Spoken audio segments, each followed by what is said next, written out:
All right, welcome. This is Huge Movie Fanatic Nate reporting for the fan commentary for Terror Train. This is something I meant to do sooner than I'm doing it, but after I did like Halloween 1, 2, and 3, I just it seemed like the interest in commentaries or fan commentaries or Nate fan commentaries was lagging, and winter set in and stuff like that, and I just got lazy. And then with the recent static situation happening with the live streams, I thought, well, since I'm going to devote like 90 minutes of my life to one of these commentaries, I don't want the whole thing to go static and have it just be worthless. So I'm doing it differently, where I'm just recording it and then I'll just upload the audio later. That way it will be captured and hopefully static free. So I've got the Scream Factory Blu-ray, which, even though I've got the one that came out afterwards, this one does tend to be my go-to disc to watch this movie because it's got the 20th Century Fox logo, and the other one, the more recently released Blu-ray in North America, doesn't, which was like a major bummer. Although it only lasts for a few seconds. Like, I don't know, what do other people think about opening movie logos? I mean, I think they're important, and it's just like, it's kind of like if you take off the old Paramount logo at the beginning of Friday the 13th. It's just like, oh my God, it's just not the same. Or you replace it with United Artists, like the recent release of Terror Train on Blu-ray did. It's just like, yeah, I mean, it's like a part of the experience. The menu's loading up here, and just like with my other fan commentaries, I'll do the thing throughout the movie to keep you guys in sync if you choose to watch the movie along with me. If this is your first fan commentary with me, the way I do it to avoid obvious copyright issues is you don't see or hear the movie, you just don't see anything, you just hear me talking about it. So why don't we start the movie and we'll get this thing going. Play film. Glorious grainy 20th Century Fox logo, early 80s, late 70s, and it fades out. Fading into fire. Normally we'd hear the, come on, show me how to go out of style. Write it out, up and down the aisle. Hey, baby, I don't know. I'm gonna have some fun tonight. Can't say I'm getting all those lyrics right, but here's the beginning of Terror Train. Glorious film that is among one of my favorite films of all time, and hopefully throughout the course of this commentary I can explain why. I've always loved this beginning here. Authentic Canadian winter, real snow, real cold, real fire. Very atmospheric beginning here as these college kids celebrate the new year, most likely on their freshman year of college. We're obviously being introduced to a young Jamie Lee Curtis and the other characters that will permeate this movie. Here's the nondescript, virgin. I guess from what I understand, all these guys wearing beanies are virgins, and they're trying to get laid on Hog Night. I think this is Hog Night, one of their wild college party nights, but also happens to be New Year's Eve. And this guy, Kenny Hampson, has the hots for Elena, played by Jamie Lee Curtis. There's Jackson and Eduardo and Mo. Hey, there she goes. That was kind of late. Talking Kenny Hampson into hooking up with Elena.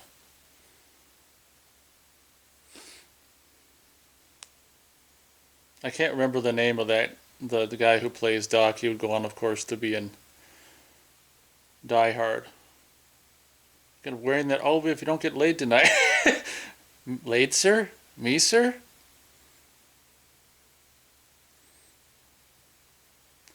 Okay, Bare tit. See what you can do. Sorry. After you get laid, he takes the beanie off. No, you got to keep that on. That's a part of the challenge, I guess. Still wearing your beanie, I see. I'll put her there. Ah, is that real? Is the Pope a fraud? Now I know what you're going to do when you get to med school. Anyway, I won't do the whole movie, but I just love how the beginning of this movie sets up, or starts, setting up the whole movie. Obviously, this is the early 80s slasher craze. A lot of them, like with Prom Night and movies and other movies of the kind, start the movie with what I call the incident, which is, the thing that happens to make the reason for the rest of the movie's existence. Don't let me forget to mention, as we're seeing this scene of Mitchie and Elena going into this bedroom, how it's just so gorgeously lit here with all these lights and flashing, whatchamacallits, street light, I don't know what the hell you call it, just construction street warning blinky lights.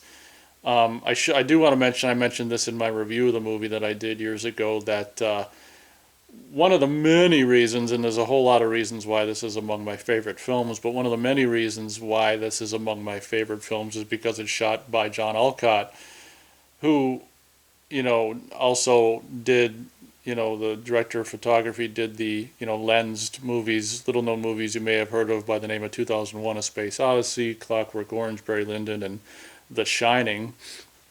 I'm a big, huge fan of, just Stanley Kubrick movies in general, but one of the things I love about them is the way they look, and of course John Alcott was responsible for 4 of those movies, and how they looked. And look at how gorgeous, the beginning of this movie looks, and in that one other room, not this bedroom scene here, but the other room, how all them blinky lights really kind of set you off guard a little bit. Like it's not necessarily pleasant, that room out there outside of the bedroom with all the blinky lights, and even this bedroom in here, how you've got the blinky lights. It kind of subtly makes you uneasy before the uneasy stuff is even happening. As Kenny Hampson strips here, and he's definitely a skinny guy with his yellow. He's wearing his sister's underwear there. He they got switched in the laundry. Oh my God! I kind of have to squint when he takes off his pants. Every time I watch this, I do admit, or I don't shut my eyes. I put my hand in front of things, in front of the screen I don't want to see. But here we go, Kenny Hampson. This is a prank they're playing on Kenny. He thinks he's gonna. That arm would be really cold. He just touched the corpse's arm. He thinks he's gonna get some Elena action. And this corpse falls down, falls back, arms fall off, big gash down the chest. This is a corpse that they got. And right here, we can't hear it, but the music, which I love in this movie, is going crazy. He's going crazy. This scene is just cut so magnificently. The music's going crazy here. He's spinning. It's kind of a prank on kind of Elena, too. She didn't know what the hell was going to happen as we slow down Kenny here. It's creepy as shit with the sound here, because it's like, roar. The image and the sound are both slowing down. And of course, the great cue here, bang. Another thing I love about this movie is the music is absolutely freaking amazing, which of course we can't hear in this commentary, but as the door opens for the train, we see Jamie Lee Curtis, Heartbrokener, yeah, that's the guy who'll go on to be in Die Hard, and Terror Train, the title. Oh, it's just so gorgeous. I mean, the cinematography here. Sandy Curry is the one who plays Mitchie, and Derek McKinnon, of course, is Kenny Hampson. Dee Dee Winters is the woman who would go on to be, I think she's the one who'd go on to be, what's her name? No, name escapes me right now. Princess Squeeze, Vanity. And of course we've got, in the perfectly cast role, David Copperfield as the magician. I mean, we need a magician for this movie. Who should we get? There's John Alcott's credit, of course. Obviously, it made sense to get a real magician, and I would imagine this was the very beginning of, David Copperfield's career.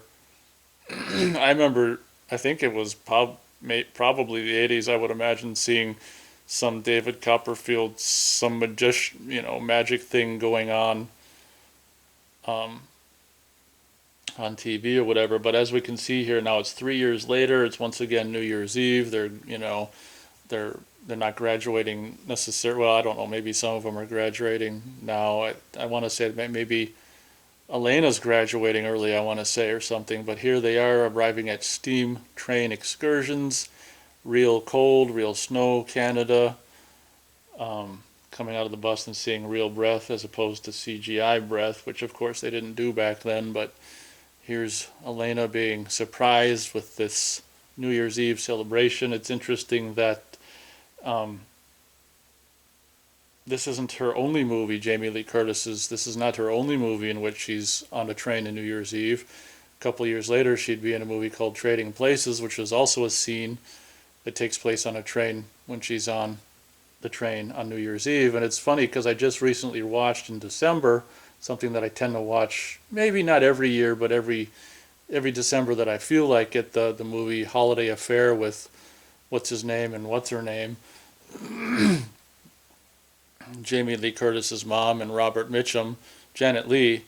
And it's crazy because I was like, it just occurred to me at the very end of that movie, there's a scene where Robert Mitchum and Janet Leigh and her son meet on a train on New Year's Eve. Is it New Year's Eve? I think it's New Year's Eve, yeah. On the train and embrace, and it's a happy ending of the movie. I just ruined the movie Holiday Affair for you, but life goes on.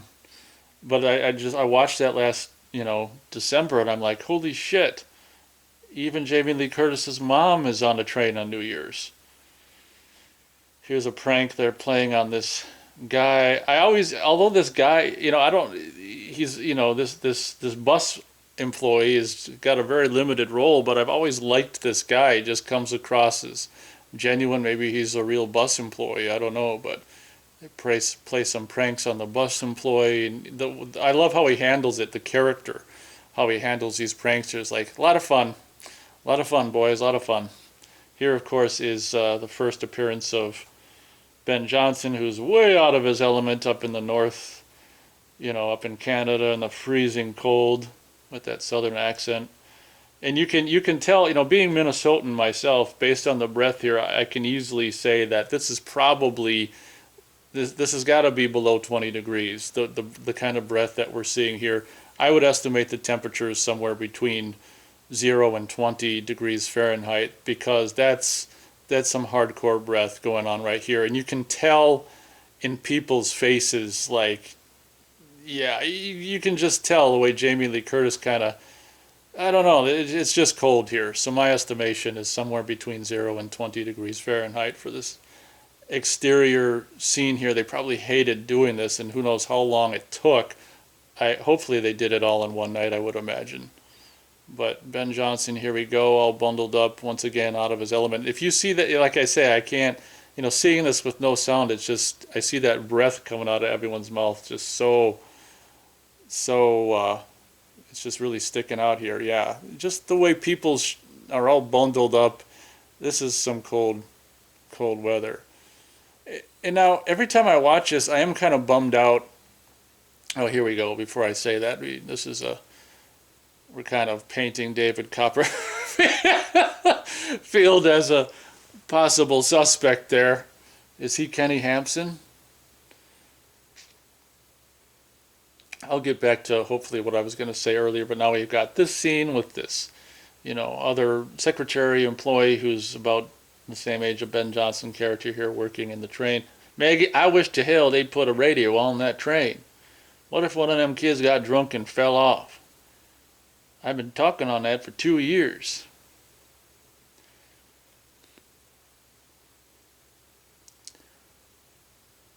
He says, we ain't Amtrak, we're just a little old discouraging train. Anyway, this woman here, I contend that this woman's voice, well, you can tell it's definitely a looped line, but this woman's voice was probably replaced by, the voice that this woman has in this movie. It's probably not this woman's voice. I bet, it's probably replaced, but she's got some kind of amazing voice. This woman, I bet, probably had a voice like, probably had a crap voice, but this is Ben Johnson trying to talk her into going with, and I bet she's glad she didn't. Yeah, it is cold out there as we're seeing Mitchie and Doc here smooch, and Ben Johnson says, "All aboard!" And he gets a response of great enthusiastic cheer, mostly because people want to get the hell out of the cold. Here's our first kill in the movie, which really is cool because it's kind of like takes off the movie Halloween, where it's a situation of pranks and fun and hijinks and stuff, New Year's Eve, college kids. So everyone assumes this real sword going through them is fake, which is kind of a play on the movie Halloween, honestly, and by having actual murders happen that will be thought of or regarded as being fake because it's in a situation that, it's murders are expected, or fake murders are expected. So here we see the clothes and costuming of this character being stripped off his dying body. His body's put on the tracks, which is an awesome idea for a kind of like this is like a double kill. It's kind of like a kill and a body, destroying situation. This part always just, and what's so great about it, nowadays you'd probably see this, in CG gores. I bet you anything you'd see his body be, CG cut in half, but it's just so cool by just seeing the very beginning of that. The wheel, crunches the hat and starts on, crunching the hand, and that's all you need. Then you can just cut. That's all you need, and then your body fills in the rest. But what I was going to say way back then, now having just seen that guy's, Eduardo's demise, is it's kind of a bummer that guy died so quickly. It would have been kind of cool to see more of Eduardo in the movie. Every time I watch it, it's just like I'm always kind of bummed when he dies so early. It would have been cooler to have some character that was just annoying, like this bunny girl who shows up here. Someone who's just annoying that dies right away instead of Eduardo was kind of a fun. Here's the bunny girl who's really annoying. And she must have been someone's, niece or daughter or something, because her acting is horrible. And they probably just said, well, we got to put her in the movie because it's someone's niece or daughter. Her acting is horrible. But it's kind of funny because the characters here make fun of her. So it kind of like they're making fun of the slow bunny girl or something like that. But here is Sandy. I want to say this is Sandy Curry. I think she goes by a different name in that movie, by the name of that other one that I have that she's in.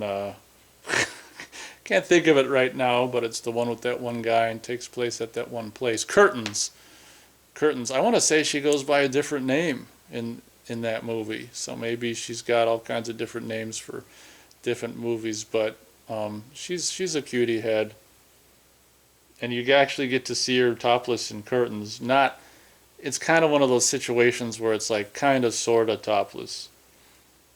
Here we're establishing that Elena and Mitchie are bestest friends. Apparently Mitchie's going to graduate early, I guess. And Mitchie's going to be stuck with Bunny Girl. Oh, okay, the scene from Trading Places, Terror Train, as it goes on, once again, fantastically lit by John Alcott. One thing I love about, Stanley Kubrick movies, the way they look, and John Alcott.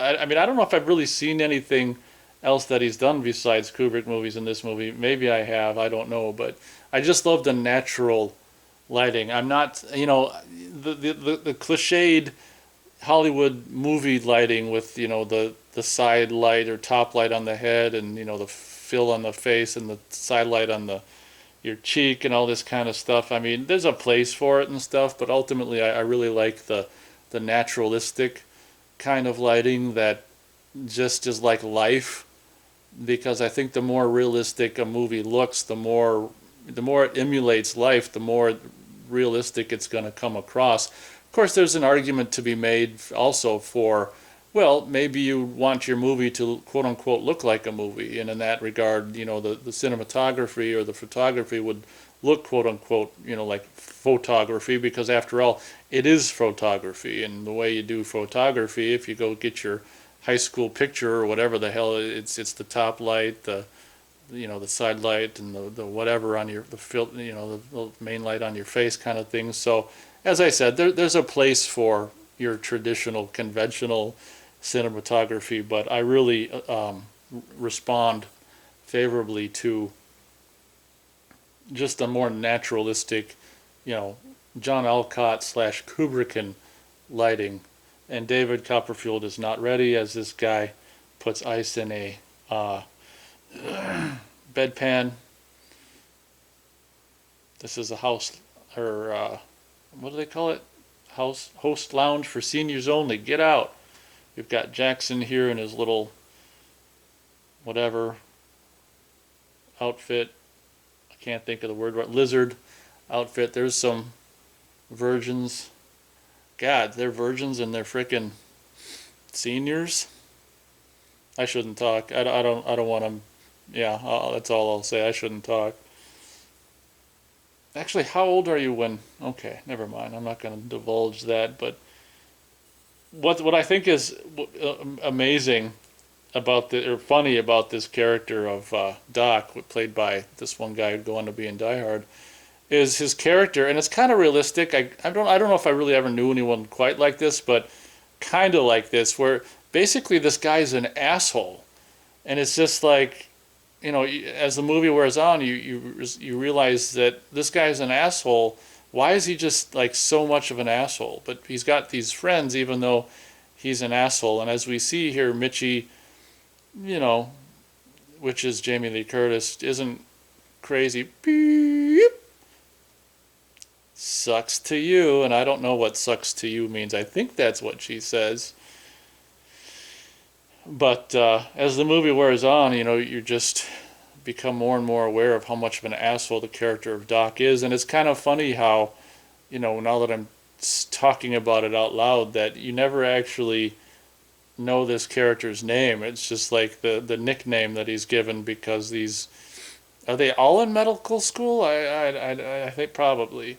But he's just, all he goes by is the nickname of Doc, which is kind of fun. Absolutely there's a future in it. People gotta come back to rail. I bet you read a lot of science fiction. Hey, Shuttles, know what we call him? Winnebago. How is the RV business these days? How the hell do you think it is? I wouldn't be up to my neck and hiding in an inventory of the Should I have 795? Now think on this. When's the last time someone built a shopping mall next to a train station? Think about that. It's funny how the driver of the train seems to kind of have like a British accent, and I don't know if everyone knows this or not, but I think the director, Roger Spottiswoode or Woody or whatever, he's British, so I don't know if that's his dad or his buddy or something like that, but it's kind of, I always thought it was funny how that train driver was like British, like, okay. Now what's so funny is this finger gag thing, it's kind of really subtly shown here. It was like a fake gag in the early part of the movie where he stuck his finger through the bottom and wiggled it.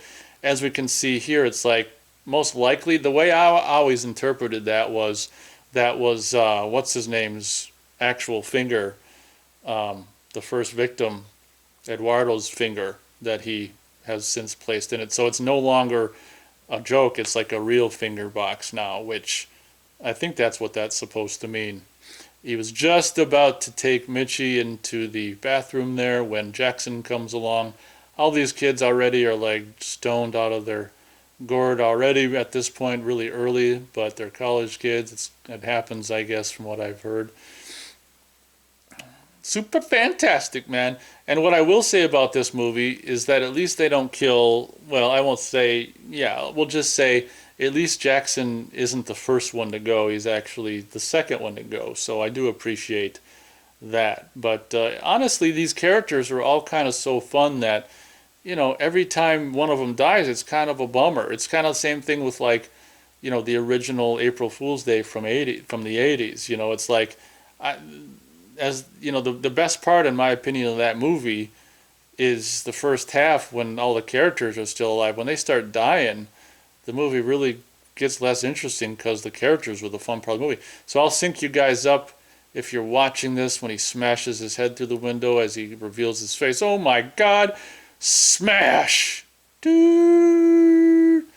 There's the train. I forgot to say no, no, no, and the kind of the boring way he just says no, no, like it's not very enthusiastic. This is the host lounge. Got the. This is funny here. This thing kind of trying to put in Mitchie's mouth falls out there. Marry me was my idea. Now this is where I cannot tell a lie. This is where Doc is really starts to be revealed of how much of an asshole he is. Maybe, I mean, it wasn't, probably wasn't so obvious yet necessarily, but like I say, as the movie wears on, it's just revealed one thing after the one thing after one thing, and it makes you wonder, why the hell does anyone even want to be around this guy? And but I know, there's definitely people like this out in the world that like hate themselves so much that they have to, just treat everyone like shit. That line is so great. You're always running out on my parties. This time you can't. And this part's always goofy where the guy goes, "What? I'll get you for this one, Doc." I mean it this time. It almost makes you wonder if they replaced if they decided on a different line for that character, and they didn't have that character to come back and do his voice, so they just had the sound guy or someone do that line in the bird voice. Maybe they decided to change the line to something else, and it was like, well, we don't have the actor, so I'll do it in the bird voice, because it seems out of character, that he'd use the voice for that line, because that was a serious moment. Why are you gonna go, "I'll get you for this one, Doc," and then turn around and say, "I mean it this time," all serious? It's just kind of goofy. So here Elena's pissed already, and it's only like 25 or so minutes into the movie. Killer. I mean, you're listening to the fan commentary, you probably know it's Kenny Hampson in his black ninja suit. Comes out. Somehow he got a hold of a key for the bathrooms. That's kind of, we don't really know how, but nevertheless he did it.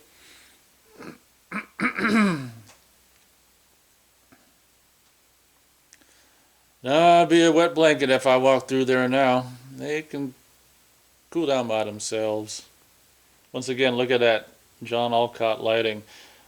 From what I understand, he didn't even need a light meter. He just got to the point where you just look at the back of his hand to determine whether you needed more or less light.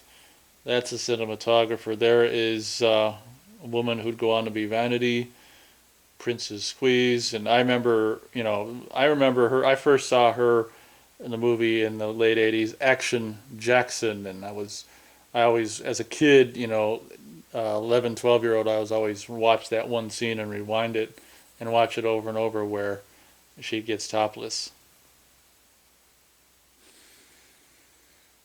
It was so funny because the villain of Action Jackson is Coach. It's frickin' the guy from the sitcom Coach. I can't remember. No, I think Coach wasn't. I think it's right before he started Coach, but it was so funny because, I don't know, he was that guy. I can't remember that guy's name, but was kind of more of a light-hearted character in movies. But I guess with the same thing with like what they do with John Lithgow and making him a bad guy and stuff, it's kind of fun to turn people that are normally nice, funny people or whatever into villains. I guess it's kind of a fad that happened in the 80s and the 90s where you will take someone who is lighthearted fun in sitcoms and stuff and make them the worst villain in the world that you hate. Here's the first, what about my peanuts? I have that taken care of. The first little bit of close-up magic by David Copperfield.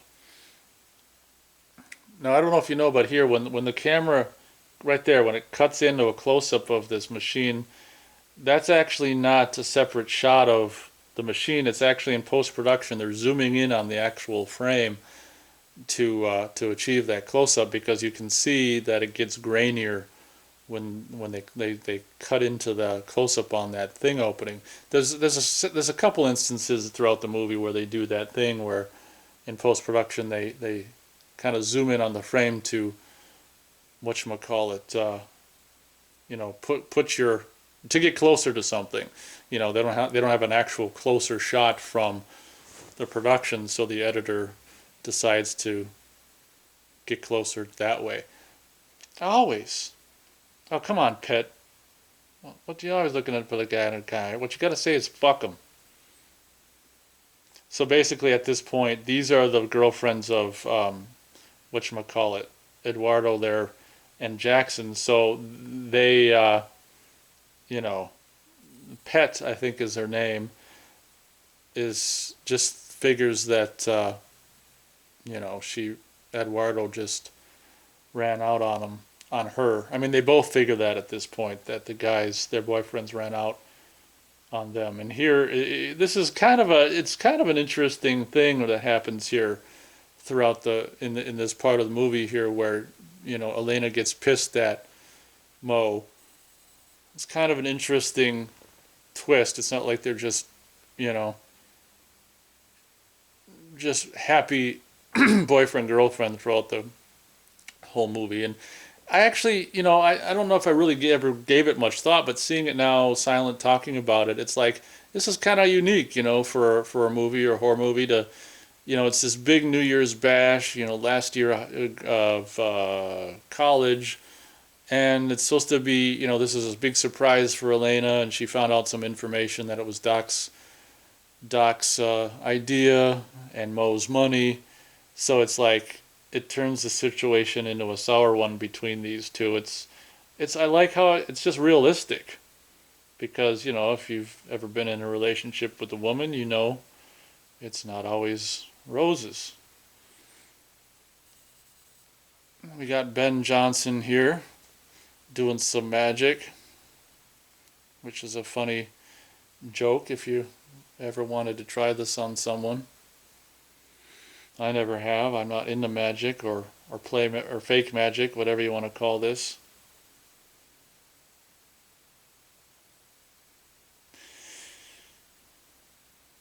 Oh, as I watch this, I just love this, late 70s. I mean, obviously this was probably shot in 79, probably winter of 79, 80, I would imagine. The film stock back then, I just love it. And this Blu-ray that I'm looking at, the Shout Factory, I think both of the Blu-rays pretty much look the same, but they have all these artifacts, that are popping up at all the time as the movie wears on and stuff. And, technically, if you were like a reviewer at blue-ray.com, they'd say technically it's a bad thing to have all these artifacts and specs and stuff going on throughout the movie, but I like it. It really gives it that midnight screening aspect that really is a constant reminder that I was actually shot on film. Here's I think the very first David Copperfield, now that he got his close-up magic out of the way, where he's doing his magic in his little magic car here. And we can't hear the music, obviously, on this fan commentary, but I would assume, obviously, that the guy, the guy who did the music for this movie wrote the music for this magician stuff as well. And I just love all the music. And honestly, the magician music in this movie I really like a lot. I'm not going to say more than the scary stuff, but I really love this. And on YouTube years ago, hopefully it's still up, but I downloaded, there were several, I don't know if it was like 5 or 6 separate tracks of like the original like score from Terror Train on YouTube that I downloaded years ago. It'd be so nice to have like all the music, on CD or digital download or something like that. But I'm grateful for what, I downloaded off YouTube years ago. But yeah, the music in this movie is amazing. And I guess, God, we're already like a third through the movie, and I haven't even talked about I can give my brief history with this movie. I first saw Terror Train when I was 15 years old, and I think it was the absolute perfect time, perfect age to see it because it's like I was, at 15, I was very much the same kind of mentality as, the college students in this movie are. So, I mean, it's kind of like, you know, like just like that carefree, not a care in the world kind of. I mean, I wasn't interested in New Year's Eve parties or partying or anything like that. But as a 15-year-old being in high school and all that shit at this time, it was just the perfect age to discover this movie. And because already, by that time you've got friends and all the drama that takes place in the movie you're full of fully aware of and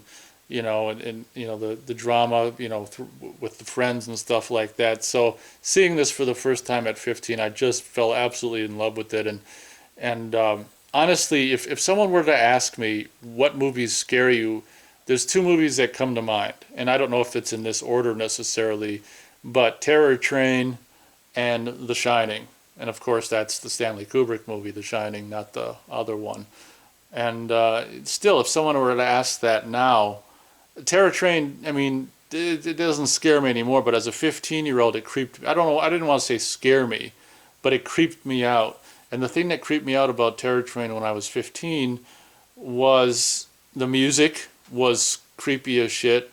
Towards the end of the movie, when it gets all dark and I mean, it's a claustrophobic movie, but towards the end of the movie, when it gets really dark and like Doc is alone in his room and he's searching, he thinks the killer's hiding somewhere, and the music he's searching the dark room for the killer, and the music. It was just the claustrophobicness of the latter half of the movie, the dark scenes, and the music just creeped. I'm not going to say scared me. That might not be the right word, but it just creeped me out as a 15-year-old. I was like, probably when I first saw it, I was probably just like, it's probably just like, it would have been cool to have like a recording of my face, like a video camera on my face watching this for the first time, because I was probably just like wide-eyed and, just mouth open like, oh my God, like what's going to happen? Like that scene where Doc is looking around his that little room for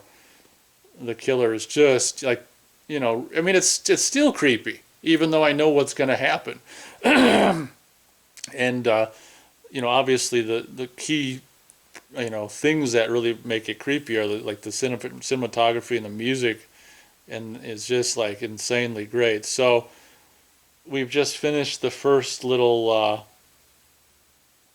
whatchamacallit here, magic show, which is funny because none of the characters hired a magician, so no one, I guess they're too stoned and drunk to really even wonder who the hell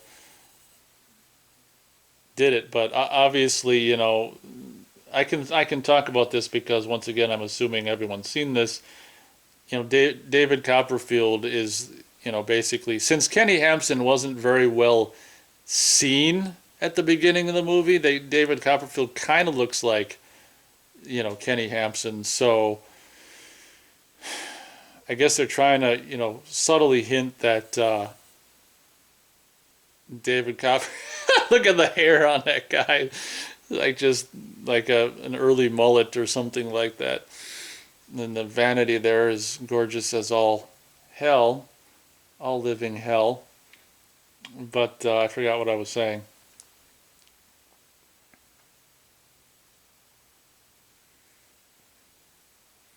Best pap smear in a supporting role. Come on. So at this scene, that chick's outfit with the hand coming out of, those are she's just wearing big pants, by the way, and the hand coming out are pretty funny. But this is the part of the movie where uh, it looks like the guys are gonna like try to hook up with the other guy's girlfriends here, and Mitchie sees this, and I just love. Don't you love the drama? I wonder why they wrote it this way. It's just like this is what's supposed to be this perfect New Year's Eve bash, the last big college party of these guys' lives, just turns into this just bummer evening where girls' guises are disappearing and other guises are going off with the girlfriends that are left behind, and although it's nothing, they don't do anything, but once again It's like Doc's. I don't know if this is all Doc's plan to try to get um, what's this guy's name? Mo. I don't know if this is all part of Doc's plan to try to get Mo in trouble. Probably is, knowing. Oh, I agree. Get her in here. Shit, still locked. Oh, look who's here. Smells like an alcohol problem to me. Ah, we know you can handle it, Doctor. Let's get out of here. Anybody in there? Knock, knock, knock, knock.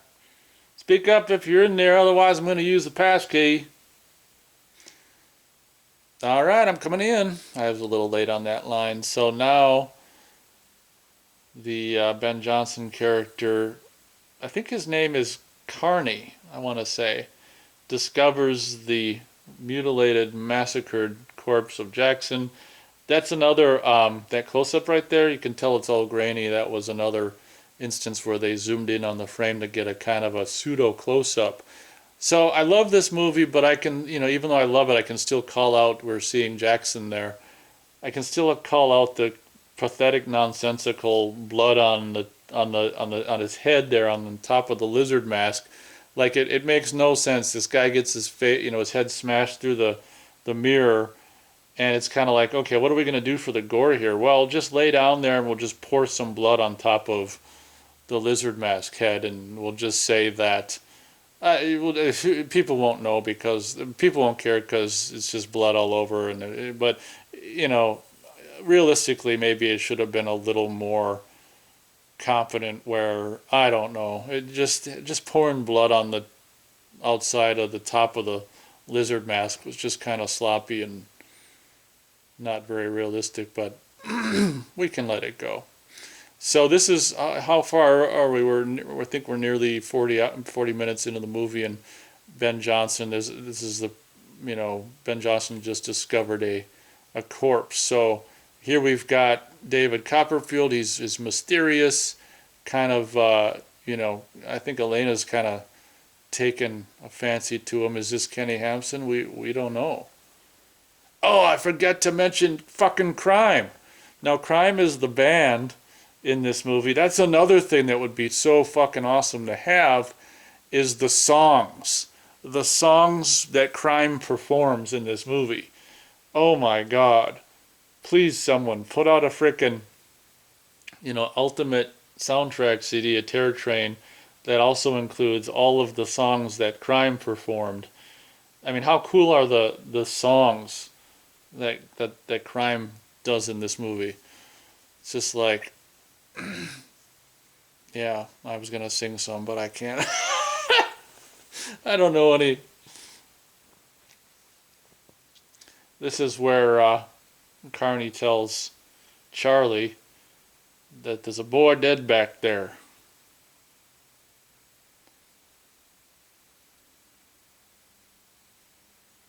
And as we're seeing the door waddle there, they, from what I understand in the interviews and stuff, they had some big, huge muscle man with some big iron rod just stuck into whatever car they were shooting in, and he was just like rocking, just going back, up and down on this big iron rod that was attached to whatever car they were filming in, and just rocked the car back and forth. And I've never really, well, I've been on a train in the 80s, but I don't think I was really on a train that was necessarily, I can't remember. What I'm trying to say is I don't remember if I don't know if they rock back and forth this much, but I guess it's kind of a quote unquote possible realistic, it gives the sense of that the train's moving,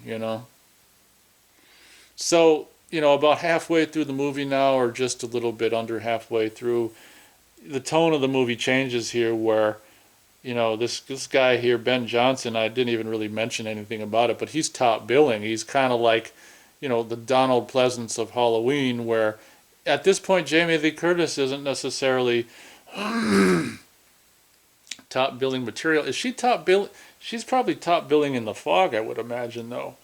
But in this movie, she's not top billing. Ben Johnson is, and he's the Donald Pleasance of Terror Train, where this was a trend that they did in like horror movies and stuff in the 70s and 80s, where they have an established, an aging established, more well-known actor to in the movie to hopefully get some more interest, and versus just all the young people that people might not be familiar with. Okay, so now Carney's going to show Charlie here the dead body, and there's just like, oh my God, there's no blood, you know, and he's not dead, and what the hell? And this is a really cool portion of the movie. I don't think a first time viewer would expect this. I can't remember what I thought about it when I was 15. When I saw this for the first time, I was probably just like, my jaw was probably just on the floor the whole movie, and I was just like, oh, it's a bummer. I can't remember. Um, I can't remember. Oh yeah. I can remember watching this with my dad because we must have rented it and watched it together. Usually on Friday nights we'd have a pizza and rent a movie, and that's probably what happened. Because I can remember Dad's reaction at the very beginning when the corpse fell back and the arms fell off. He went, "Oh God!" Like he was disgusted by that. So that's the only part of the movie that I can remember. My dad's reaction to something. So we must have watched this together. But one of the, here's Kenny Hampson in you know, Jackson's outfit playing drunk. And one of the cool ass aspects of this movie is something that's not done that much in the slasher. I don't know if I've really necessarily seen it much in the slasher genre. Is the killer killing someone and taking their costume, and then killing someone and then taking their costume, and continually switching costumes, which is a really great idea. And if NECA wanted to sell a line of figures for this movie, they could make all the more money because they could sell different figures of Kenny in the different costumes.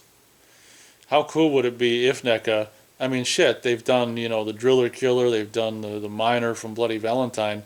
How cool would it be if they did, if they did a figure from this movie? I would guess that it would be the what I call the final act Kenny Hampson with the old man mask and stuff like that. But it would be cool. Let's say, in a world that doesn't exist, they put out that figure and it was a hit, and they made him do more, like the Groucho and this lizard guy.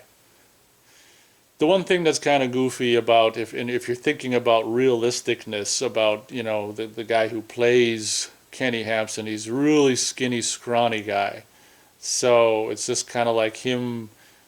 Look at his knee there. It's like there's no meat on him at all. It's just like, just a thigh bone and a whatever the other part of the leg, and just like bent, and it's just like just bone there.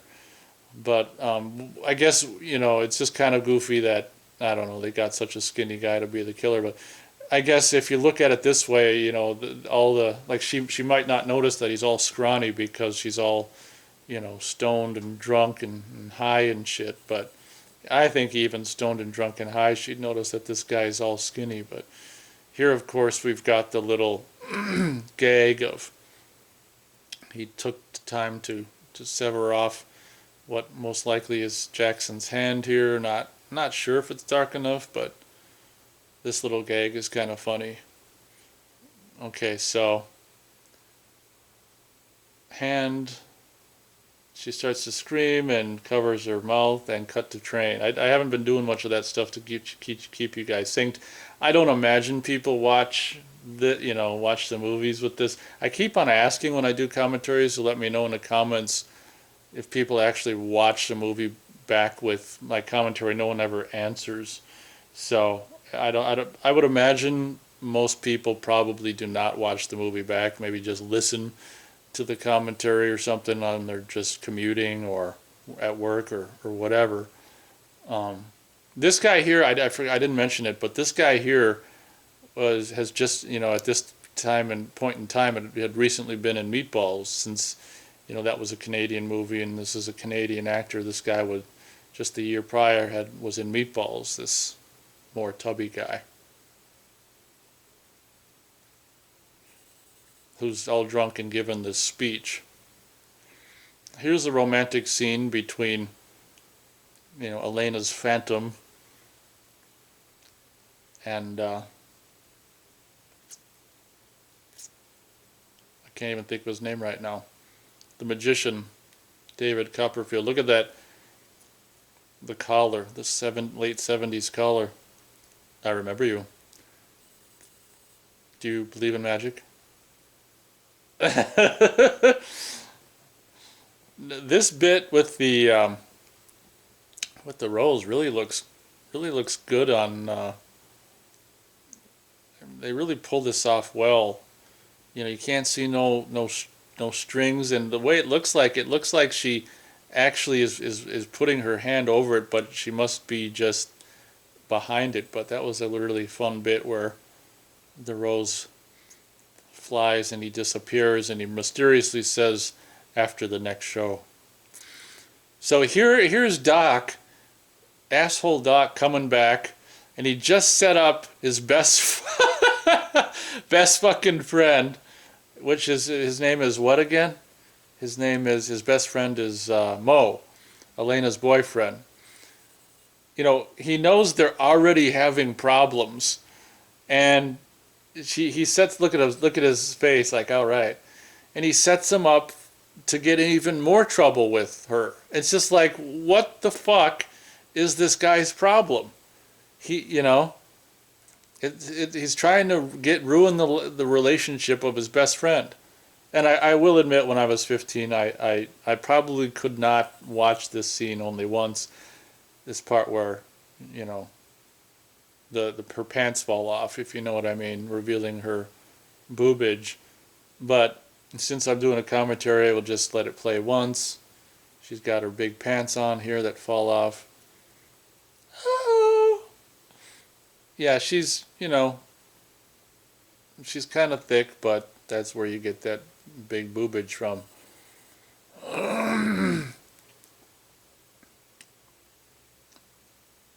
Now Carney and Charlie are trying to figure out what the hell happened with that guy, and why did he appear dead earlier and now he's not dead. And how the hell did he break that mirror with a hammer? This scene's funny where, see, Doc is such an asshole. Doc likes having all the attention on him, and he wants favorable attention. So when the attention's not on him, he's really as we can see his face, he's really pissed off when all the attention is not on him, and this guy's pulling off all these cool little magician things, and everyone's just loving it. Look at his face. He's so pissed. And what's so great is, the audience thinks maybe this is Kenny Hampson getting the best of him, which would have been cool if that had been the case. But, of course it's not. But at any rate, it's still funny seeing Doc being so pissed off that he's not in the spotlight.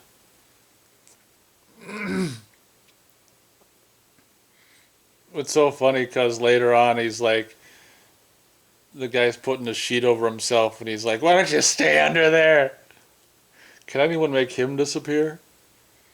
Okay, so now Ben Johnson, okay, so he just, found a body earlier, and then the body turned out to be not a body, so he wasn't so freaked out, and now he finds, poor guy, he finds another body, which this one's got bloody, frickin' throat slit and blood coming out of the mouth, so it's probably more of a confirmed death situation than something that was just thought to be dead earlier.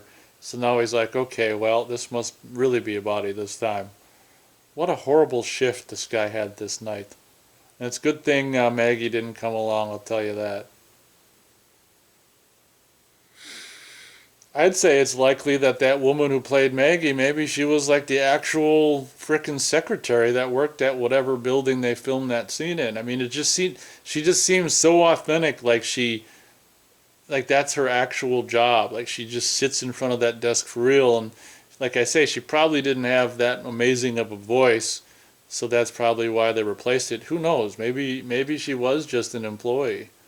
But I know, pretty sure they replaced her voice at any rate. So jump scare as a bottle comes. You okay? Do you know whose this is? Elena comes around the corner. I always thought this bit's funny where he like pushes her against the thing and has to check the bathroom, make sure there's no bodies on the floor. It's like she wasn't even going to go in there. It's kind of like fun. I always thought that was funny. It's like the body he just discovered what isn't in the bathroom, so he's just, oh shit, I better check where I found a body earlier that turned out to not be a body.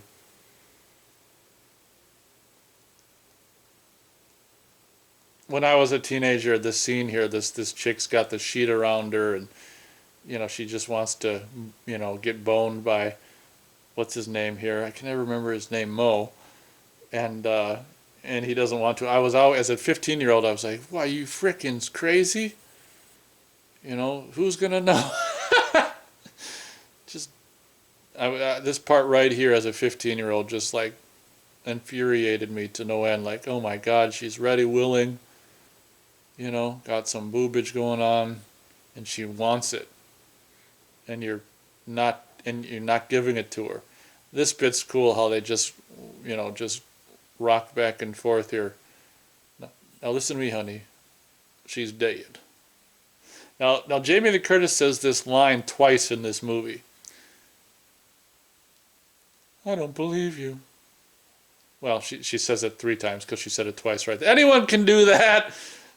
I love David Copperfield's response. Well, just to prove that you're right, I'm going to have someone from the audience to help me. And that was just such a great response. And here's Mo coming back, calling Doc out. Have you seen Elena? No. Bullshit, you haven't. I didn't get caught, okay? Oh my God. But I think, that's a true... I think some friendships, unfortunately, are like that, where you have this asshole guy and this guy who just takes it. One abuser and the abused, but that's another thing I love about this movie. The relationships are so fucked up in this movie. Like the happy couple are not happy throughout the whole movie. Maybe just at the beginning, but then that gets ruined. The 2 best buddy guys are, one of them's trying to get the other guy, in trouble with another woman. And it's just like the characters are so fucked up. And it's like now Mo just forgave, Doc here, and it's business as usual. Just gonna watch this. Can anyone make him disappear? As he pretends to sleep through the magic show. There, of course, is Vanity, sensuous Vanity, helping out David Copperfield, and he performs a real life magic trick and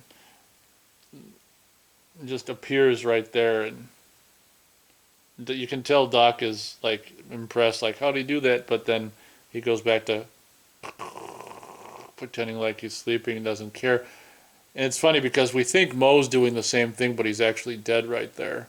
So, it's kind of, let's face it, I mean, I love this movie, but it's kind of fake how, he's just, the killer slashed, Mo there in the middle of this full car of people. But I guess if everyone's eyes are on the stage, and we can slash Mo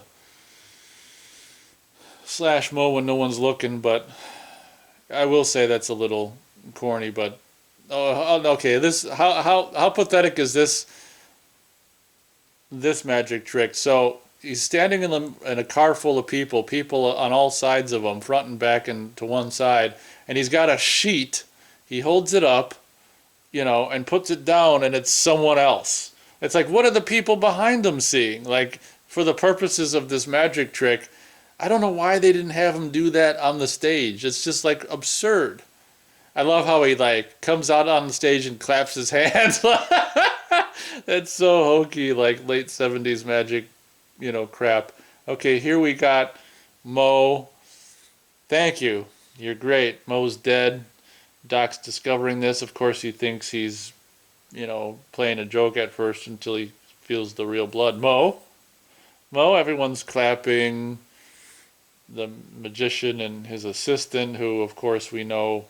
I don't know why. It's funny when I do these commentaries. Like I tiptoe around certain plot points. It's like no one's going to be listening to this who hasn't seen the movie. But of course, the assistant is Kenny Hampson. I I really feel for any heterosexual guy watching this who actually found David Copperfield's assistant attractive during this movie, only to find out later on that, oh my God, that was a man. Like, it's funny. Well, this came out before Sleepaway Camp, didn't it? It kind of does the same thing.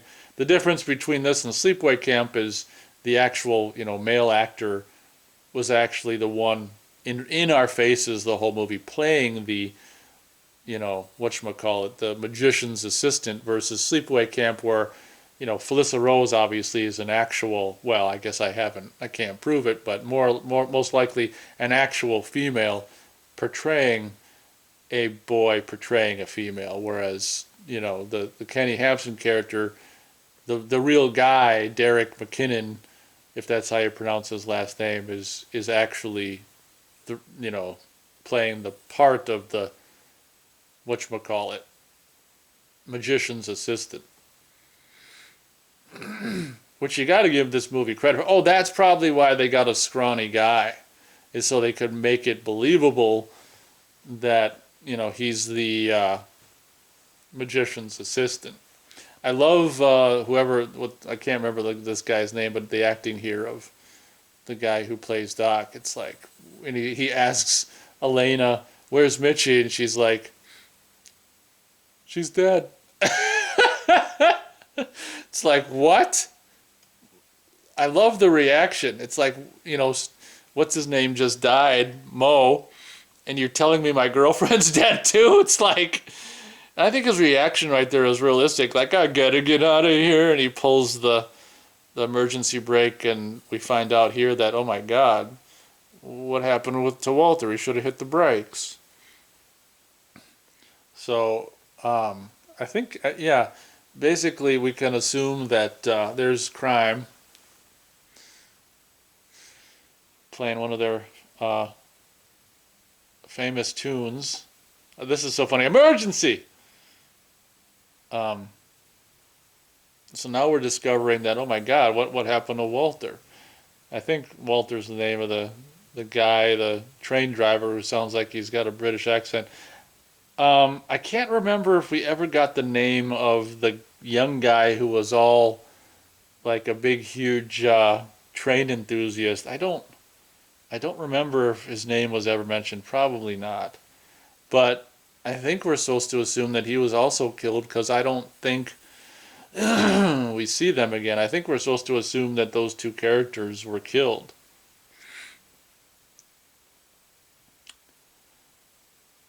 There's just chaos on the rails right now as they're trying to stop the train. And honestly, it's kind of like, why? What's the purpose of stopping the train? I guess the purpose is to do what they end up doing, which is to get everyone off the train and search the train, I guess. This shot here is probably from the opening of the movie, when the train comes out of the thing and drives by camera. They just used a bit of it for that one shot.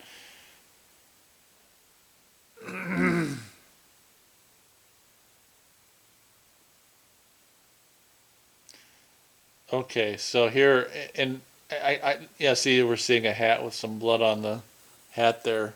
Must have got them both. Don't go back through this train without this. I was saying it early, but you're getting like a sledgehammer. I said it early. Now, I can't tell. This very well might be actual snow that's falling during this scene. It does have that. If it's fake, they did a great job, because I would say, if I had to take a guess one way or another, that's actual snow that's falling while they're filming that, because it has that sparkly, once again, 20, 20, 10 to 20 degrees Fahrenheit sparkly feel to it. This is what I'm talking about. See this shot right here? If you don't see it, if you're just listening to it, it's a darkened shot of these guys walking through a train corridor here and looking around, and it's just pitch black except for the spot at the end of the car, where the cars connect or whatever. But this is the part of the movie where, when I first saw it, I was really starting to get freaked out. Them dark scenes in them claustrophobic cars is just really creepy. And still, even when I watch it now, I get the same, like right there. Here's a shot of a dark train hallway. It's kind of like bright all the way in the rear, and you kind of reflects off the sides of the corridor. There's a blow-up doll in the hallway. Hey, asshole. This is another one of your stunts. I said it early. Now, I want to tell you something funny about this character. So when I was a kid, I kind of grew up with the movie Harold and Maude. So when I was 15 and I first saw this movie, I thought that guy was Bud Cort, which is kind of hilarious because it's not Bud Cort, but when I was 15, I thought that guy was Bud Cort. Like, oh, it's Harold. He's in Terror Train, and he'd be about the same age, so you can understand why I thought that, but it's not Bud Cort. You can look at Jamie Lee Curtis here. Look at her nose. You can tell, like I say, once again, this is probably 10 degrees Fahrenheit or below. I would wager to say 15 to 10. It's no higher than 15 degrees here. It's fucking cold.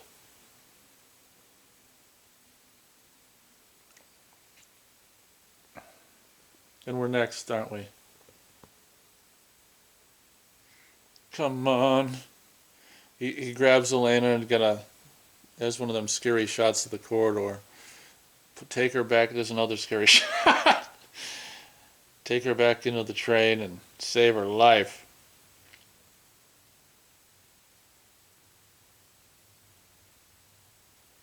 Here goes nothing. I don't want to get back on that train. Nobody does. That's got to be real snow. And if that's the case, how cool is that? Now, you see how it sparkles on the blankets? That's why I think it's real snow. Because the fake snow wouldn't sparkle like that. What they use for fake snow wouldn't be sparkling. And if it is fake snow, it's the best fake snow I've ever seen. It's probably real. You'll die. At this temperature, you'll die. That's in the trailer. They put reverb on it. It's like, you'll die, you'll die, yeah. Now here's when Doc's going crazy.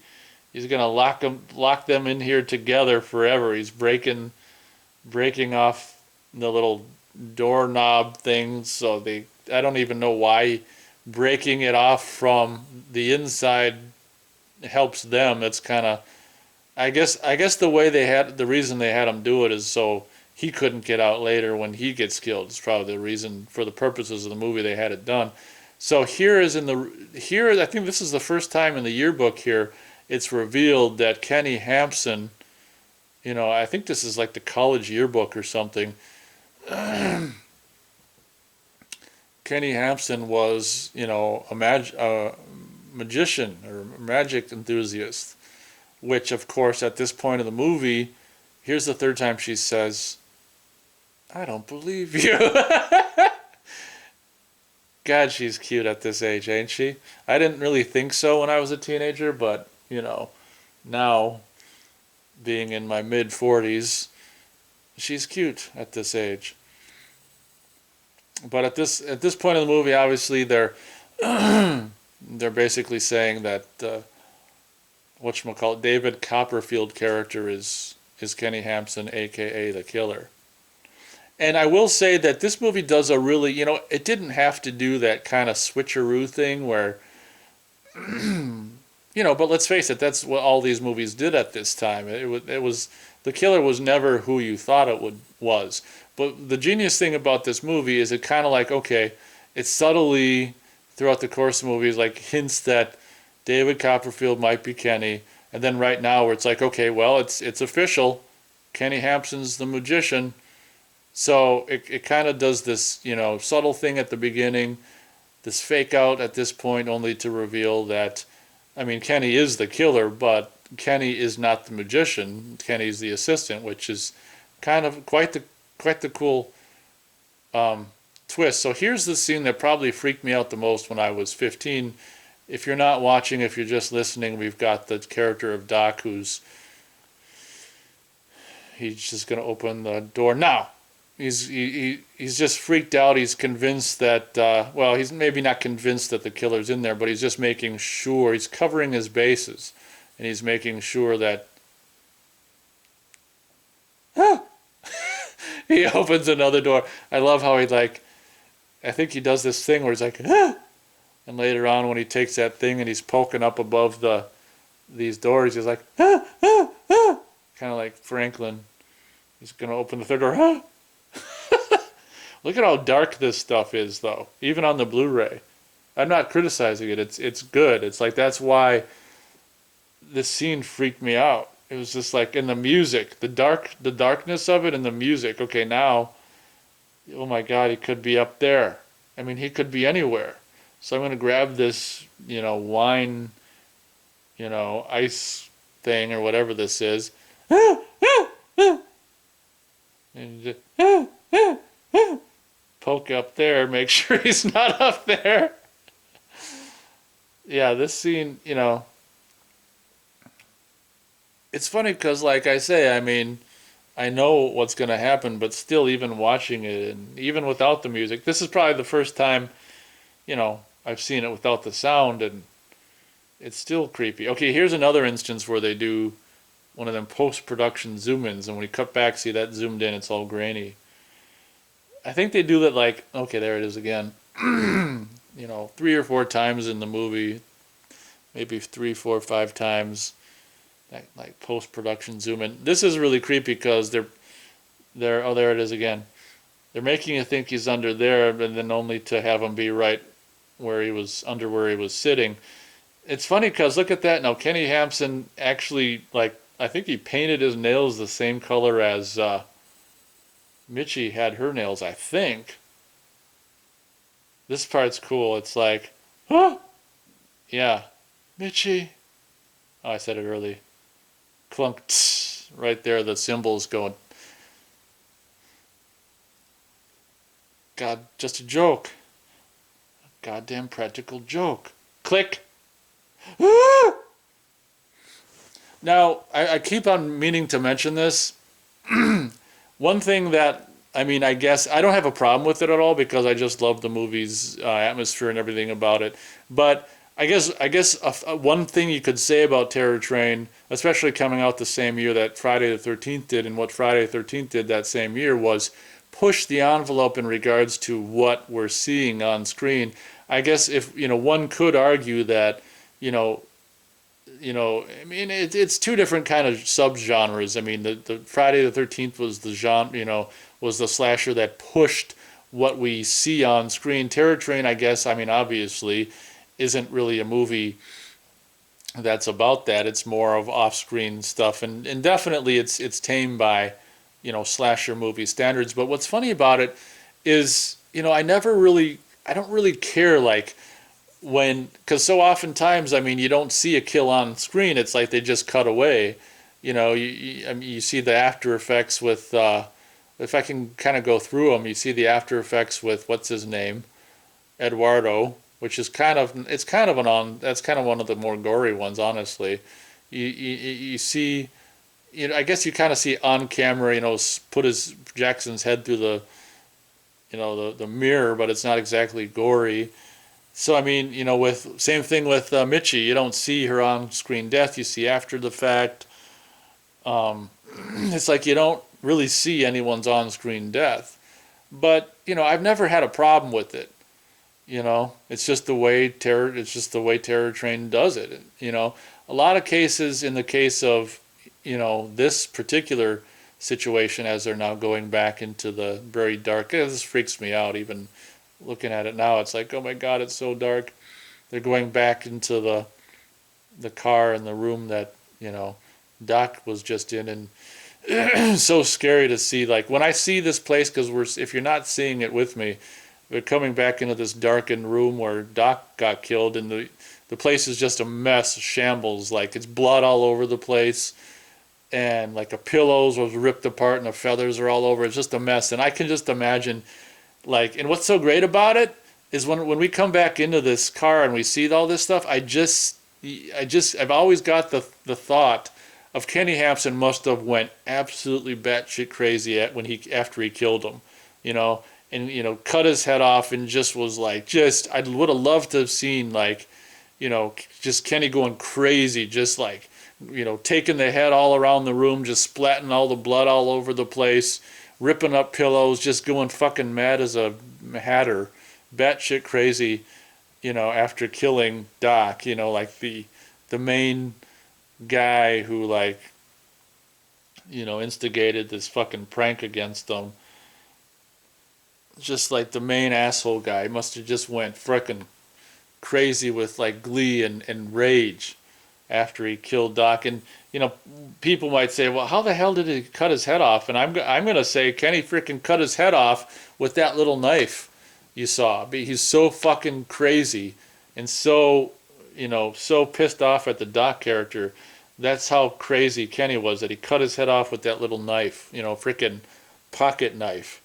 But I love this reveal, and this is one of the best scenes in the movie to not, it's better off that we didn't see the kill, because now we can see this reveal, and this reveal works so much better not having seen the kill, where the head rolls out, and yeah, the head's a little hokey. That's why they probably, well, it's actually probably the censors that made that shot of the head rolling into the shot, last such a small period of time, but also the head looked kind of fake too. But the scream they put in there by Jamie Lee Curtis kind of makes it a little more harrowing. But yeah, it's just like, I love the sound of the head rolling around in that upper berth thing, before the head falls out. It's just so fucking awesome.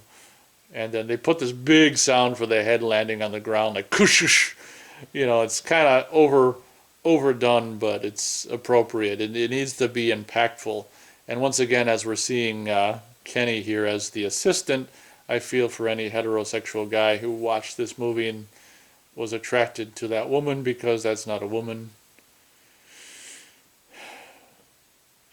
Have you ever done that? Like, I bike a lot during the summer, and I'd be out on the bike trail and I'll see someone jogging ahead of me or biking towards me, or jogging, coming towards me, and they're really far off in the distance, and I'll be, checking out their ass or their legs, only to find out that, when they get closer, it's like, oh shit, that was a guy. God damn it.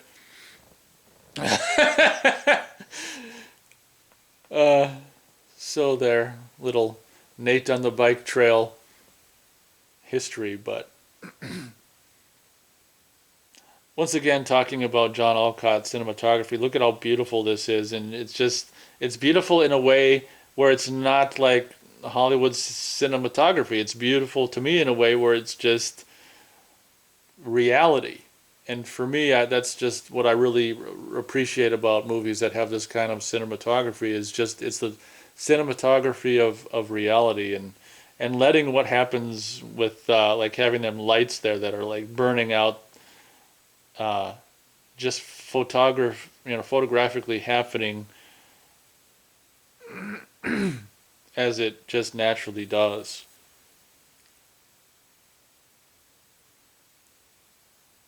There was a line that guy said that was funny. I can't remember what it was. It's like no one's been in this place for a while. It's clean.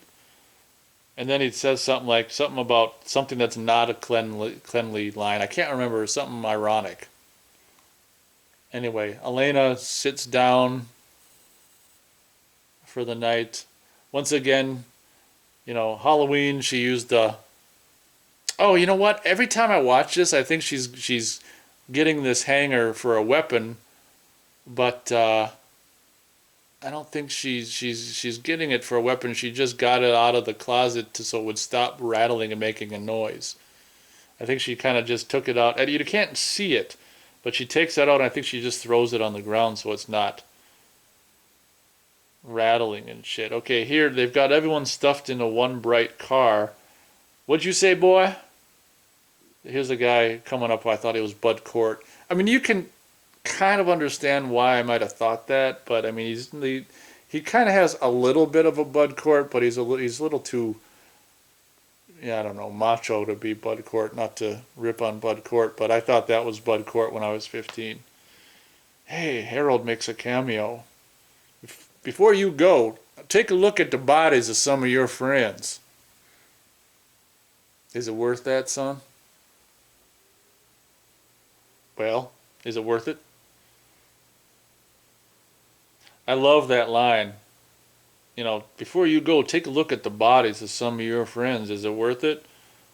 Gives them back the axe. Pussy's out. I'll check it out myself. So after convincing someone else not to do it, he's going to do it. But, you know, to be fair, he's the, you know, conductor. He's the trained employee. Here, this is what I'm talking about. Now, when I saw this shot, okay, bam, looks like suicide by sword, but I always thought it was goofy that the guy's holding it, but maybe they couldn't, you know, rig it in time to have that thing sticking out where it just stick out by itself, so they had to have the guy hold it there. I always thought that's kind of funny, like it was like suicide. Like, this job is stressing me out. I'm just going to kill myself. I can't take it. This is the worst shift of my life. I'm just going to kill myself. But this is the part of the movie, not right here, where he's looking for, he's actually calling the, I think David Copperfield character, I think he's calling, look at that. If you're not watching with me, it's Ben Johnson peeking through the curtains. It's just kind of like Ben Johnson, like, as Dr. Hill from Reanimator, his head just floating there. Look at how beautiful this is, like, you know, that how a lot of the shot is lit by the lights that go around the mirror, kind of that orange light. And it's funny how he takes the sword and pushes it in there, because the magician character is probably in there right now, dead corpse. And this shot here of the train tracks and the little river there next to the train tracks is always really... My throat's getting dry. I always really liked that. Kind of a dusk shot. Dusk for night. Now, this is the part of the movie that really kind of freaked me out as a teenager. Hope I can make it the rest of the way here. There's the final act. You know, Kenny Hampson, old man outfit revealed, and we think he's going to get Elena here. Acts up. And stabs him. It's actually like, I don't know, it's between the arm and the body, but we'll let it go. And I would imagine it's, you know, Derek McKinnon's voice, but I actually like the grunts and shit that, you know, the killer does as he gets stabbed and as he does stuff. You know, here's the scream of all screams. Ah! This bit's in the trailer here where the axe goes through, and they freeze frame when the axe is, like, you know, floating there in midair. It's such a cool trailer. Okay, now this bit right here, I talked about it, I can't remember in what the hell review it was just forever ago, years ago, but there was this show on, in probably 1988 or something like that, on TV. I taped it off TV. It'd be so cool to find it. But there was this show, and I talked about it before, way back when I was still doing reviews with Matt. There was a show that showed clips of horror movies, you know, and they showed clips from Rosemary's Baby, Terror Train, The Dead Zone, My Bloody Valentine, obviously would have been the original, and Carrie and stuff like that. And I don't know what the purpose of this show was, but this show is, you know, as an 11-year-old at the time when the show was on, was some of the this show was the reason I became aware of a lot of these horror movies, like Terror Train and My Bloody Valentine and Dead Zone and Carrie and all these kind of things. And God, it'd just be so cool to find that show, on a tape or on YouTube or something and see it again. But like I say, it was just a show that was just like showed clips from these horror movies and like a horror movie appreciation show. It was just weird. I think it was like some kind of special or something. It was just weird. But that was the first time I can ever remember seeing Terror Train, and they showed this whole scene from basically when she goes into this car. I can't remember where they ended. I can't remember where they ended the scene. I don't think they would have showed the whole thing because it kind of gets nasty, but they showed some of this scene. And I remember thinking, because when you take it out of context from the movie up until this point, this is the first thing of Terror Train I ever saw. It's just like, God, she's all bloody, and this guy looks insane, and just having this be the first thing I ever saw at Terror Train just made this movie look like, oh my God, this is a creepy movie. And that was probably 1988 or 1989. This is the first bit of Terror Train I ever saw, and like I say, I can't remember how much of the scene they played, but they also showed the part in My Bloody Valentine where that woman's in the mine and all those clothes come falling down and the body comes falling down, and he grabs her by the head and pulls her up and carries her. I thought when I saw that, I'm like, because that's the first thing of My Bloody Valentine I ever saw as well. And I was like, wow, I got to get this movie. It looks like I couldn't tell as a kid, that was in the mine or whatever. It looked like she was in like a slaughterhouse or something, and it just looked so nasty when you see, like, for the very first time, like, just these scenes from like the end of the movie or something, without having seen the movie up until that point. It's like, oh wow, this is a movie goes there. Clunk. It gets the little letter thing shoved in his cheek. That's kind of pseudo gory. It's cool how her shirt is white, so when Derek, or not, well, it is Derek, but when Kenny attacks her, and he's all bloody because she stabbed him. That's where all this blood is coming from on him, running down his arm, because I don't know where she stabbed him, but when all his blood gets on her white shirt and all over her face and everything. And there's an interview where, I don't know if it's for the Fog DVD or it's for something, I don't know, where she's talking about, or maybe it was the Halloween commentary from the Criterion 94 Laserdisc, where she's talking about, not being Jamie Lee Curtis is talking about not being a fan of horror movies, and there's been movies where she's just had to dip her hands in blood, and I always thought that she was talking about this movie, because at the end she's all bloody.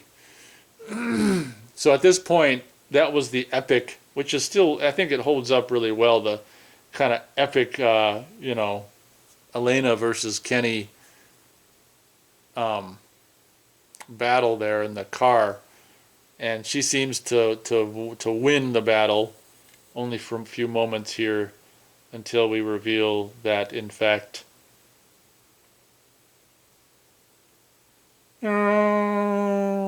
Kenny's still hanging on with the bloody arms. I would imagine probably not Derek's arms, probably some other arms. But yeah, I mean, even if that was the end of the movie, that you definitely got your money's worth, and up until this point in Terror Train. But as we approach this scene coming up in a bit here, I will point out the fakery of something. I'll say it when it comes up. Here is the gorgeous Vanity watching over Elena. That's something I forgot to mention. I wanted to make sure to remember, is that's really cool about this movie, is that we can assume that Jackson and Eduardo didn't have these girlfriends at the beginning of the movie, because I think Eduardo was a virgin at the time. Jackson probably wasn't. But I think we're meant to assume that they didn't have the girlfriends that they have now at the beginning of this movie. If they did, they weren't there. Probably didn't have these girlfriends, which is kind of cool because, obviously, this Jackson's girlfriend was not targeted because she wasn't in on.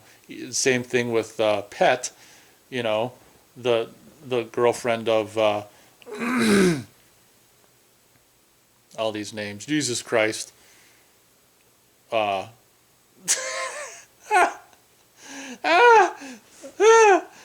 guy wearing the Groucho outfit. So his girlfriend and Jackson's girlfriend, Eduardo, they weren't targeted because they weren't in on the prank at the beginning. And it is kind of a bummer how like Pet.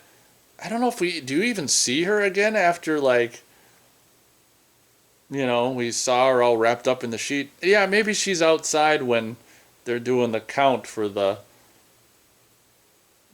clearing everyone out and checking out the cars or whatever. But it's really cool how the girlfriends aren't targeted because they weren't in on the prank. So I didn't want to forget to mention that. There's Vanity once again.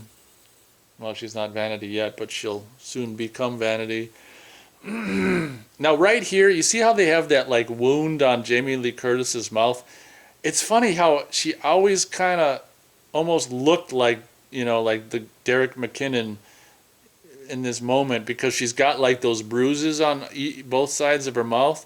Just kind of like, I don't know, she almost looks a little bit like Kenny. She looks kind of just, I don't know, with those bruises on her mouth or on her face. Just looks kind of a little more masculine. I don't know. Witch hat and broom there, that's creepy. Yeah, here's this guy. I wonder if he screws this line up for real. I bet he screws this line up for real. He's like, come back and join us.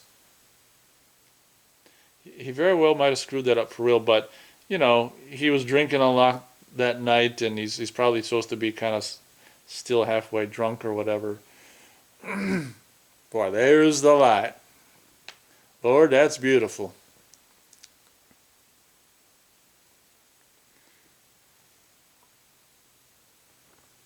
But I mean, getting back to, once again, John Alcott, lensing this movie, I mean, how cool is it to have, such a renowned cinematographer shoot a frickin' 80s, 1980 slasher movie? And I think we can assume, because of how long it takes Kubrick to work, he probably did Terror Train after he did, The Shining, I would imagine. I mean, obviously, both movies came out the same year. It's going to take Kubrick longer to do a movie than it's going to take them to do a Jamie Lee Curtis slasher movie. Once again, this location here is basically the magician's dressing room or whatever, that part lit, very much lit by the really cool orange lights that, circle around his little dressing room mirror thing. I think, I gotta wait until the suitcase shuts, but let me take a look, see. It's hard to see in the dark, but I think my parents I think they had these same suitcases, and they're kind of like, I think they're from the 60s, because I think in the movie Airport they got the same suitcases. So I think we actually got suitcases that are very much like these suitcases. Probably from the 60s, I would imagine. This is the part of the movie, I just kind of think that this is fake, and I'll get more into it later on, a couple moments later. So here's the clunk. It's revealed that the magician is dead. This is really cool how the magician's in the knife box. That's kind of fun. Like, how do you like it, buddy? But this is probably the fakiest part of the movie right here. So Elena, having just survived an attack from the killer, goes running through this car full of people into this room, and no one comes in, like, right behind her to come in and ask her what's wrong. And, I love this movie, but there's no way you can explain that away. Like, surely someone, more than one person would come in and follow her into this room and go, what's wrong? But whatever. For the purposes of this movie, this is the way they did it. This is great how it does with the cutting and the music. It's like, ding, ding, ding, ding, ding, ding, ding. I'm trying to do the music. The cutting back and forth and what the guy did with the music, it's still going on here. It's like, when he takes off the hat, it's like, ding, and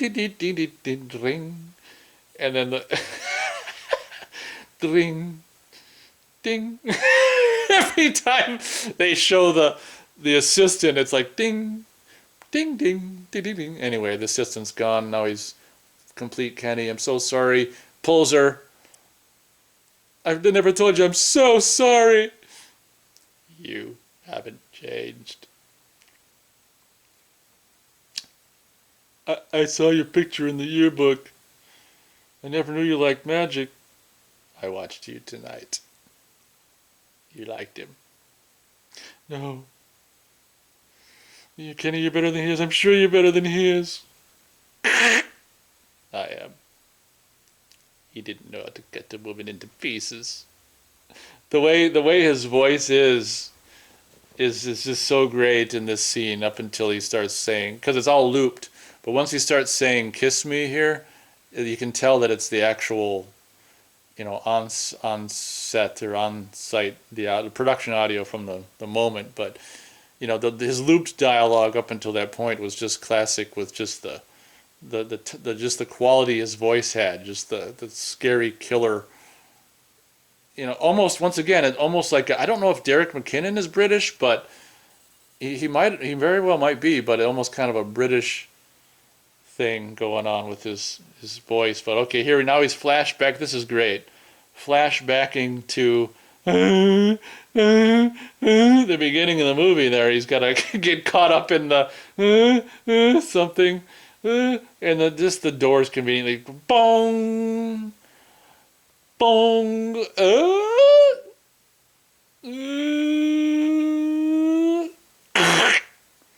And yes, in a perfect world, we would have done that over, because the boot comes off and it's just laughable. But if they had done it over, I mean, that makes it just fun. That every time that happens, the boot comes off, we can laugh at it. So I'm glad they didn't do it over again. But I just love how, the guy splats on the ground, from a bridge, and goes down the creek, and the end. I mean, there's nothing else to say.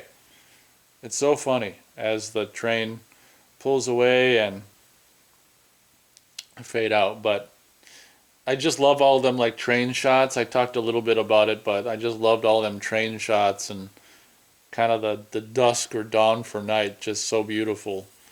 Well, there we go. Sandy Curry was Mitchie. Like I say, I think she goes by a different name in Curtains, oh, okay, so the character of Vanity was Mary. I don't know if her name is ever. They call that guy Shovels. That's right. That's that guy, the train enthusiast name, I think. They don't, just like with Doc, he doesn't get a real name. But anyway, there's Funky Love, Broken Man, Heroes in Love or Blues. I think that's already off the screen, but I think that was the line, not the line, the songs Crime did. Yeah, I mean, I just love to have those songs in addition to just all of the score cues from this movie. Oh, it's so funny when you sit down to do these. You think it's just going to be like 90 minutes. It's going to be arduous. And it's just like, it just seems like it's 10 minutes later. I mean, when you're a huge movie fanatic and you're sitting down and watching and talking about one of your favorite movies, I mean, it's just like 90 minutes just goes by like no one's business. It's actually fun doing another one of these commentaries. It's going to take, with my frickin' internet, it's going to take forever to upload this, but it should help the fact that there's no, video that should help. But it still take forever to upload this. But I didn't want to risk doing a live stream commentary and have it be static, So this is probably how I'm going to do commentaries from here on out. I don't know how many I'm going to do. People, I think, I don't know, kind of lost interest by the time I was done doing them in October. But there we are. That's the end of Terror Train, and I absolutely love this movie for what faults it. It definitely has its faults, but we let those. Being a huge Terror Train fan, we let the faults slide. So I definitely like the last 20 minutes or so I could have done with some. I forgot to have a bottle of water next to me, but next time I made that a point to have a bottle of water when I was doing commentary after commentary. So I'm out of commentary practice. practice. I'll try to remember in the future. But I guess that's it. I mean, please feel free to leave a comment. Like if you listen to this whole thing, I'd just be very curious to know if people actually listen to like the commentary. My commentaries all the way through. Do you guys? I'd love to hear feedback if anyone's still listening in the comments. Like, do you listen? Did you listen to it all the way through? Does anyone out there like actually sync up the movie with it? These kind of things. I'd love to hear feedback from you guys. Do you enjoy my commentaries? Things like that. So once again, thank you very much for listening, and we'll catch you next time.